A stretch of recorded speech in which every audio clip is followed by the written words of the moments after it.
Manever I say ma PENDREAM TV. PENDREAM TV there, I see them yopo. Yeah, once again, welcome to PENDREAM TV, the only channel that brings you the best and latest updates in politics. If you are new here, please don't forget to subscribe to the channel, hit the notification bell, like, and also share to other members to watch as well. You can equally leave a comment at the comment section after watching, or send us a voice note on our WhatsApp number, which is 0277128777. Thank you.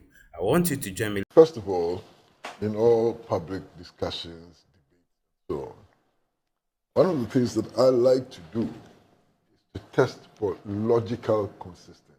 Right. Very, very important. Logical consistency. Now, Doc here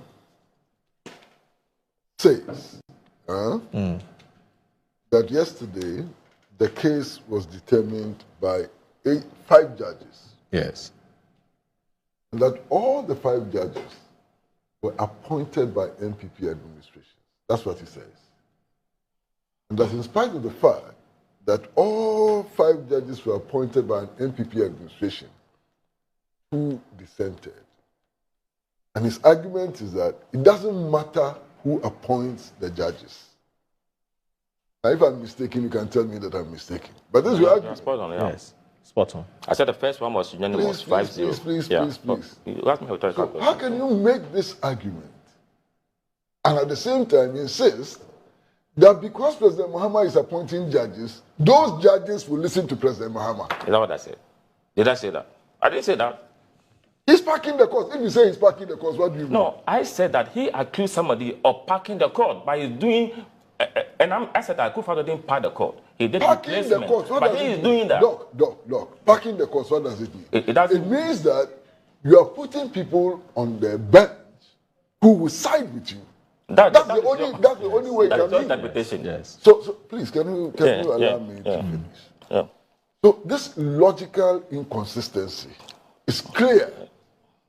Because in one breath, you're arguing against parking the courts. In another breath, you're saying that it doesn't matter even if you park the courts. The judges once appointed can be against you. You're putting words in my mouth. You are trying to just keep surprise. So say your words. I suspect he's doing a logical deduction from the comments. Based on what? Not necessarily quoting the words that you uttered. No. He's making a logical deduction from I want to be fair. I want to be fair to yes. Doc. What I said was what did you say? I said that during the election campaign, President Mahama accused Akufo-Addo of parking the court. And I went for that to say that what Akufo-Addo did was to replace justices, those who had died and those who had gone on retirement. Then he comes back, he wins power, and he has nominated 7. And this is in contrast to what he said. That's what I said. But you are extending it and putting words in my mouth. But why are you deliberately taking out some of the statements that you made here? Those who are watching us, had you made those statements? Which ones? You made the statement that in spite of the fact that 5 judges were all appointed by NPP administrations, the 5 justices, 3 of them went against the position. Yeah, I said that. Of the NPP. Yes, I said that. And therefore, it doesn't matter who appoints a judge to the court. Yes. You said that. Yes. And what's wrong about that? Hold on. I'm testing for logical consistency. Okay, yeah, let's proceed. Then, in the same breath, you accuse the Mahama administration of President Mahama of parking the courts. Hold on. What does parking the courts mean? Parking the courts can only mean that you are appointing judges to the court who would side with you. Or to do your bidding. With respect, you are misinterpreting what I said. I made reference. Why is that misinterpretation? No, I made reference to what John Mahama had said, accusing Akufo-Addo, and I'm saying that he's doing the reverse, and that is contradictory. That he's parking the courts. That's what he accused somebody of parking the court, and I said that was not true. And that he's also parking the court. And I said that is so stick to that. Why are you running away from that? No, I said it is hypocritical. That's what I said. Agreed. So don't say that I said that judgment will be ruled in your favor. I beg you, don't run away from I said these things, but place them well. When you say that the president is parking the courts, the only meaning can be that is putting judges who are favorably disposed to him. You are missing the point. You don't want to. Listen, you proceed. You proceed. Jump. There's only one small part of the presentation I want to make, that there's some logical inconsistency in the presentation. I disagree with you. No problem. Those who are listening with to all us due respect, I disagree with you. No problem. Two different contexts here. Okay, no problem. But those who are listening to us get it. They can see the logical inconsistency very clearly. Uncle Pratt. That's one. Now, number two. Why are you people doing this to the nation? Before we started this discussion, you played a clip which had the general secretary of the party, who is a lawyer, in it, and other leaders of the party in the clip. What are they saying? That their main concern is that if the process, the constitutional process which has started, is allowed to conclude, President Mahama will declare his wish for a third term. We all heard it. You heard it. I did.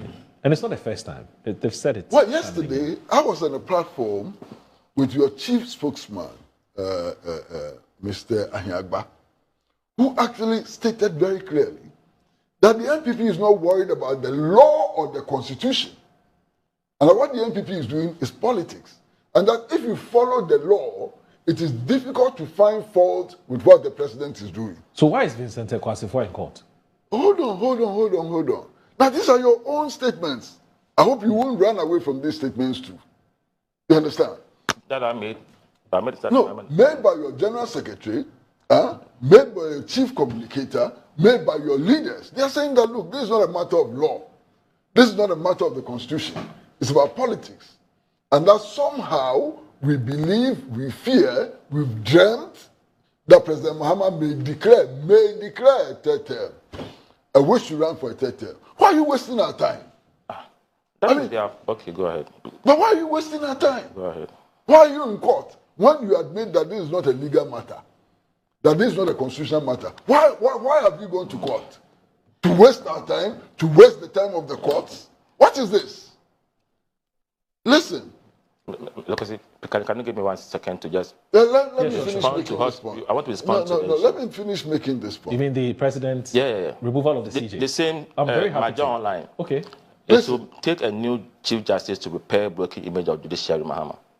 Okay. They will take a new justice. Yeah. A new judge. A new justice. To repair the image. A new justice. It will take a new Chief Justice to repair broken image of judiciary Mahama. But that is where my fear is coming from. That is why is that the same as he would remove the judge? My brother, this is common English. No, I get it. But interpretation is also very Don't go important. there. Come on. This is plain English. Plain English. You people, you are looking us in the face. You are telling us that what you are doing is not about the law. It's not about the constitution. And that is about the possibility. The one could say, it depends on who you're talking to. There are some General Secretary of the party doesn't speak for the party. But there are some NPP communicators who have a different view. Who are they? They say there are procedural infractions. Who are they? Like myself. That is why Vincent is in court. Like For myself. instance, he raises the issue. For instance, he raises the issue about why the CJ was not given a copy of the petition. And he thinks that it is unfair to her. That's why he's in court. Master. So that's something. It depends on who you're listening to. No, I listen to everybody, including you. Okay. And me. Well, more. I want to deal with you. What you are saying, Yes. does it make any sense? Hold on. I beg you. Hold on. All right. Why? Procedural issues. Yes. You, this morning, Yes. read Justice Kunedi Yes. asking them to show him what in Article 146, what procedure has not been followed. Yes. You read it. Yes. You understand? Yes. And you came to a conclusion that there was nothing like that. Yes. You. Yes. So why are you now raising this question? Hold on, I haven't finished. Okay. I haven't finished. These are the same people who argued that when it comes to these processes prescribed in Article 146, the president is only a conveyor belt. Didn't they say so? Yes. So what are they talking about today? These arguments of convenience This arguments of convenience, which has no logical consistency, which is not rooted in law and not rooted in constitutionalism, should be thrown out completely. What is this? Are they not the very people who told us that the president is only a convener belt? But he can use his discretion to discontinue. When he is just a convener belt, how does he use his discretion? He can. He had discretion. Were you not the same people who said in the Charlotte Osei case that when he receives the petition, all he has to do is to pass it on? What discretion can he exercise when his duty is just to act as a post office, to act as a conveyor belt? How can he then exercise a discretion? Stop doing what you're doing to the nation. What have you done? You see, and this is your fixation, and it's actually a fixation about president probably, maybe, would declare a third term. And if you ask them, say, oh, but we are hearing things. But how? If you go to bed on this issue, Massa, if you go to bed, if you go to bed and you have a bad dream, and on the basis of your bad dream you decide to hold the nation to ransom, you should be treated for what you are. You should be treated for what you are. What is this?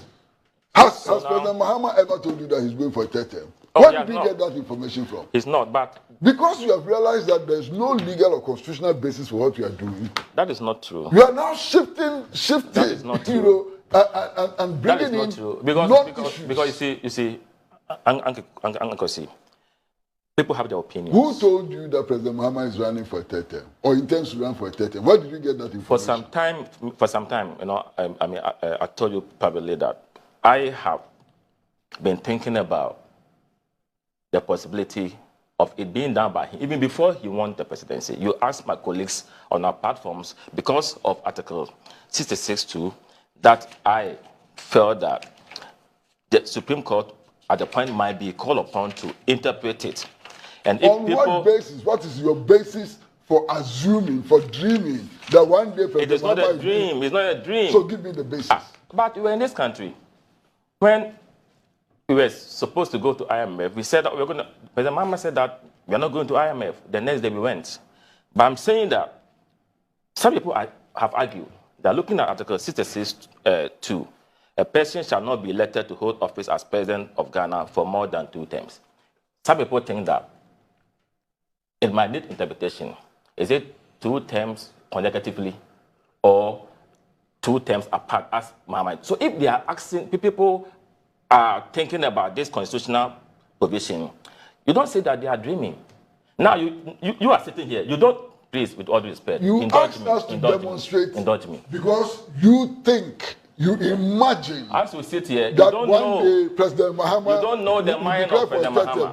That's the basis for asking us to go on a demonstration. No. The demonstration was to save the judiciary. The demonstration was to save the judiciary. It was about the removal of the CJ. And the onslaught on the judiciary. That was the reason why he went on demonstration. But if other people express an opinion on his third term possibility, just indulge them. It could be or it could not be. Where is that possibility coming from? That third term possibility coming from? But I've read there's nothing in this constitution who says that Mahama is going for a third term. You cannot read this constitution and come to the conclusion that Mahama will go for a third term. But I'm saying that how do you read the constitution? That's what I'm saying, that people are thinking that interpretation might give a different twist. You might think it is black and white, but our justices might be thinking differently. So people's genuine worries, allow them. Focus on your disagreement with them, but don't use that to debase what you did on that day. The day we went on demonstration, it was the attack on the judiciary. I just expressed the opinion. When I sat here today, I have expressed my opinion. I didn't even talk about what you are referring to.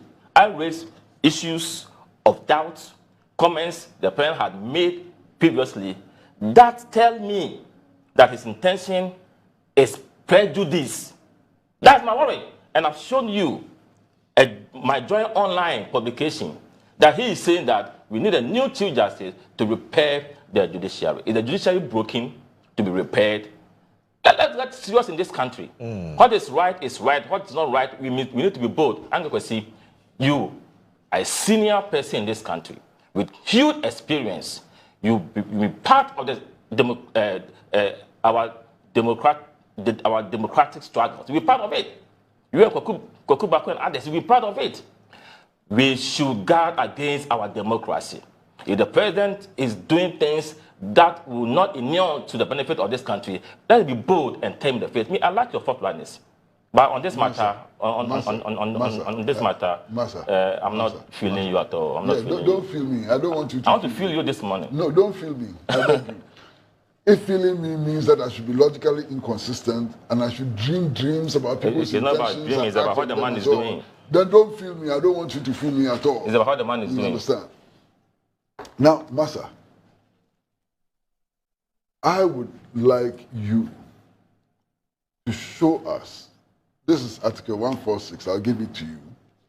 And I will ask you to show us what the president has done, which is inconsistent with Article 146. You have quoted Article 296, Article 296, and claimed that the president is in violation of Article 296. I want to read Article 296 for you and everybody else so that we can understand what we're talking about. This is Article 296 of the Constitution. It says, exercise of discretionary power. That's what it says. Where in this Constitution or in any other law, discretionary power is vested in any person or authority, A, that discretionary power shall be deemed to imply a duty to be fair and candid. Fair and candid. Those are the operative words. B, the exercise of the discretionary power shall not be arbitrary, capricious, or biased, either by resentment, prejudice, or personal dislike. Emphasize the prejudice too. The prejudice. Yes. Put emphasis on the prejudice. Oh, it says the exercise of the discretionary power shall not be arbitrary, capricious, or biased, either by resentment, or prejudice, or personal dislike, and shall be in accordance with due process of law. And where the person or authority is not a judge or other judicial officer, like Mahama, there shall be published by constitutional instrument or statutory instrument regulations that are not inconsistent with the provisions of this Constitution. Has it been done? Or that other law to govern the exercise of the discretionary power. Has it been done? Has it been done? Hold on. Master, you are talking about a process which is done in consultation with the Council of State. The Council of State is made up of 16 representatives of 16 regions. So that personal bias does not arise, cannot arise. All those conditions set out in 296 cannot arise when the president is enjoined to take that action in consultation with the body which has representatives from 16 regions, which has a former Speaker of Parliament sitting as chairman of the body, which has institutional representation from the armed forces, from the police and so on. How do you say that this body can take a decision which would express the personal prejudice of the president? Does it make sense? Master, those who are quoting Article 296, does it make sense? When we are talking about personal prejudice and so on, how can the president, acting in consultation with the Council of State, demonstrate his personal prejudice and so on? It doesn't arise. It doesn't arise at all. You understand? All right. And then you are demanding disclosures, one of the full petition, which will suggest that you yourself, you don't believe that what you are reading as a petition is a petition. As if you are confident that what you are reading is a petition, why are you calling for the petition again? You understand? Right. But you are demanding that the petition should be made public so that we can comment on it as well. It means that whatever you have, which is in the media, may not be the authentic petition. You understand? But be that as it may, where in this constitutional process described by the Constitution, is it stated that the petition should be made public? Where is it stated that if the president fails to make that petition public, he errs or is in violation of the Constitution? Indeed, what 146 states is that all of these processes should be in camera. It is clearly stated here. Why are you people violating the Constitution? Why are you people insisting that the president should violate the Constitution? This is the first time in my life that I've seen a group of people actually demonstrating and calling on the president to violate the Constitution. Normally, what is normal is that we demonstrate to protest against violations of the Constitution. Now we are demonstrating to encourage the president to violate the Constitution. And then my brother here makes a statement which is very interesting. He says that it is not everything which is in the Constitution. You understand? Right. And that there are some important things which are not covered in the Constitution. And therefore, he expects the Supreme Court to insert those things in the Constitution. The Supreme Court has no power to amend the Constitution. It has no power whatsoever to amend the Constitution. Its duty only is to interpret. So if there is something which is not in the Constitution, nobody can put it in the Constitution. But they can recommend for it to be done. Not the president, not the Supreme Court. They can recommend. No political party can put it in the Constitution. The Supreme Court can recommend for it to be done. But it will They not can be give in the Constitution. And therefore, consequential directives for Parliament to take it out. They can do that. yeah, but until the Constitution is amended, we go by the letter of the Constitution. You don't dream about things that you think the Supreme Court can amend. In any case, the Supreme Court has no power to amend the Constitution. I'm saying that they interpret the Constitution. Yes. And in doing so, they give consequential directives. Including power to amend the But Constitution, if or recommendations that the Constitution should be amended. Kolende, Justice of the Supreme Court, is saying that there are not timelines, and if timelines are important, and you don't think that it should find expression in the Constitution through their consequential directives, can they? They should give consequential directives which would amend the Constitution in effect. That, because it's Parliament that will do that. It's Parliament that will do But that. until the Constitution is amended, it is a Constitution and we all have to follow it. What kind of lawlessness are you people advocating? There is no lawlessness anywhere, Mr. Kosi Pratt. There's No, something no, is not in the you know, Constitution, but you want it implemented. I'm going to see. I'm going to see. And that the Supreme Court, Master, and that the Supreme Court should direct Parliament to amend the Constitution to include those things so that we follow. What kind of lawlessness A is that? justice of the Supreme Court. Except to say that, Kwesi, Yes, I'm listening to you, boss. the lawyers will also tell you that decided cases are as equally potent as the Constitution. For instance, they talk about the Frank Ejechum versus the Attorney General's case, where the judge in that case talked about the fact that it is only fair that you make copies of a petition that's been filed against somebody known to the person. And also talks about the establishment of a prima facie. For instance, if you look at 146, the removal of the Chief Justice, there's no prima facie case there. No, you're wrong. It is there. No, check. It is there. He made the that removal of the point. Chief I just checked. Oh. Yes, it is there. Okay, please. It is there. Hot point.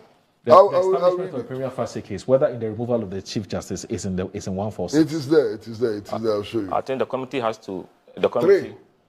1463. Yeah. Okay. If the president receives a petition for the removal of a justice of a superior court, Okay.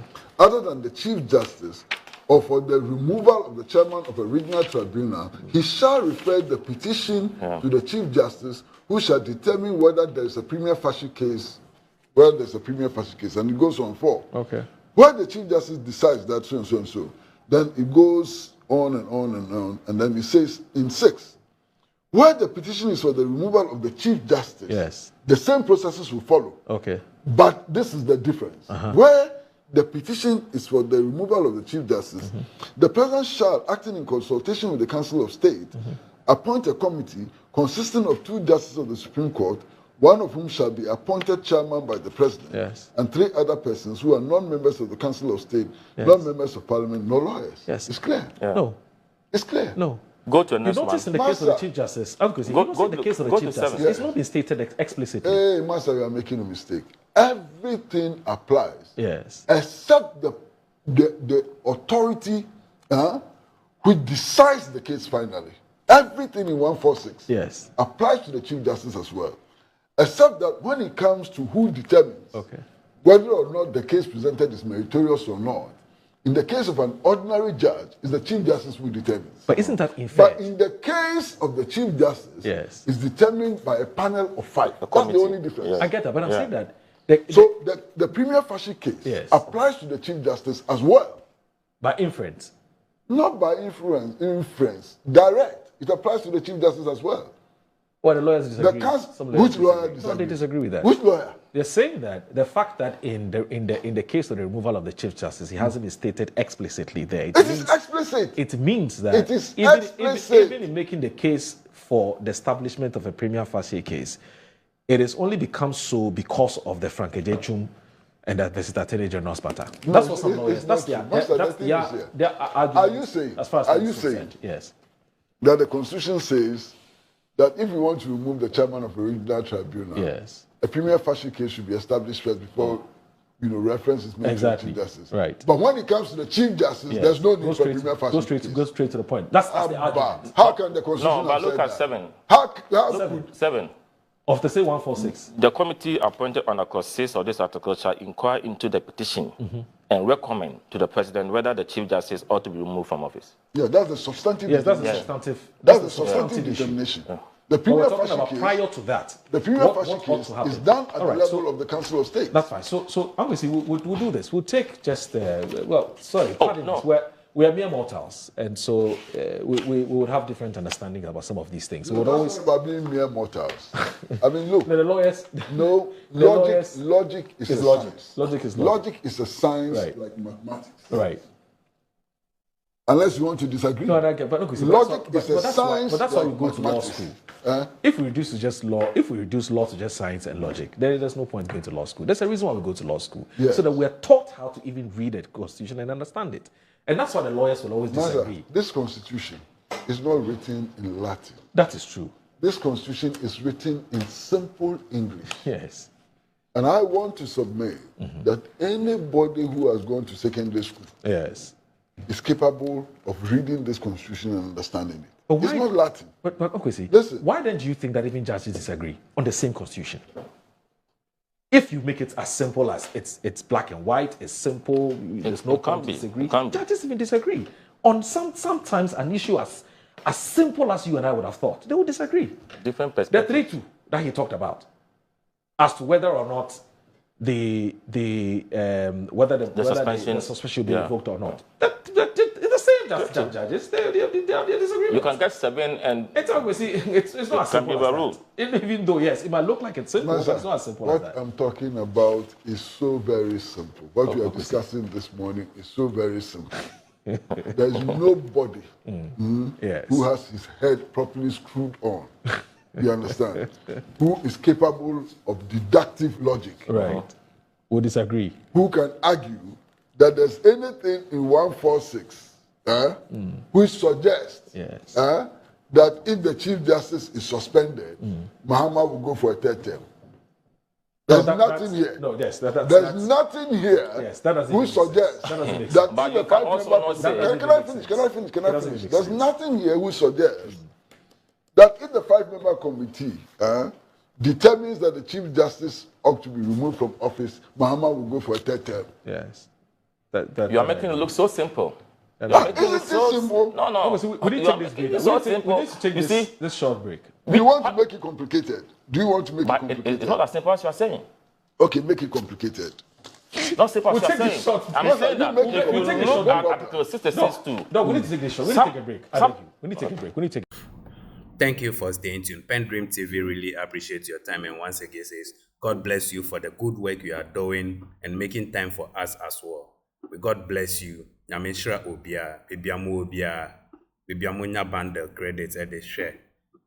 Ajumapa edin. Nyame mfa nhye homamu. No hye moden na montenase. Ewa sunjemu. Bye bye. Dedi kama mamena PENDREAM TV ase. Na so far so good. Say open online portal e wo Ghana. Nipa share, nipa follow, nipa comment here. To my best of knowledge, without any biases, PENDREAM TV.